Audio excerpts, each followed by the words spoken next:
આજે તો મિત્રો વહેલા થઈ ગયા તૈયાર, કારણ કે જવાનું હતું સાઇટ ઉપર ને આપણે બંને ટ્રેક્ટરની ચાવી ઓલરેડી લઈ લીધી છે. આપણને 300 રૂપિયાના ભાવનું મળી ગયું એપલ. પછી ઓલરેડી આપણે એપલની બોલાવી નાખી બાગા ચીકી. તમારે પણ ખાવું હોય તો આવી જાઓ, કારણ કે બહુ મસ્ત લાગે છે, મેઠું મેઠું. ઓલરેડી એપલ ખાઈને પછી મિત્રો આપણે નીકળી ગયા વજેગઢ જવા માટે, કારણ કે આપણા જોડે ટ્રેક્ટર પડ્યું છે, ટ્રેક્ટર લઈ જવાનું છે વજેગઢ. અને આ ટ્રેક્ટર આપણા જોડે છે, આ ટ્રેક્ટર પકડવાનું છે વજેગઢ ને આપણું ટ્રેક્ટર પડ્યું છે સાઇટ ઉપર.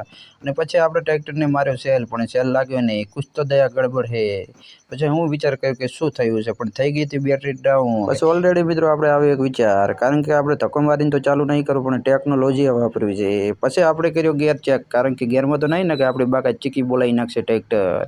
ગેરમાં તો નહોતું, પણ આપણે ઓલરેડી પછી માર્યો ડાયરિંગ સેલ માર્યો, ટ્રેક્ટર પણ ઉપડી ગયું. પછી મિત્રો આપણે વજગઢ ટ્રેક્ટર મૂકીને પહોંચી ગયા આપણી સાઇટ ઉપર, અને આપણી સાઇટ ઉપર પહોંચીને આપણે કરી નાખ્યું ટ્રેક્ટર ચાલુ. અને ટ્રેક્ટર ચાલુ કરીને બાતો ચડે બાગા ચીકી બોલાવતા હતા.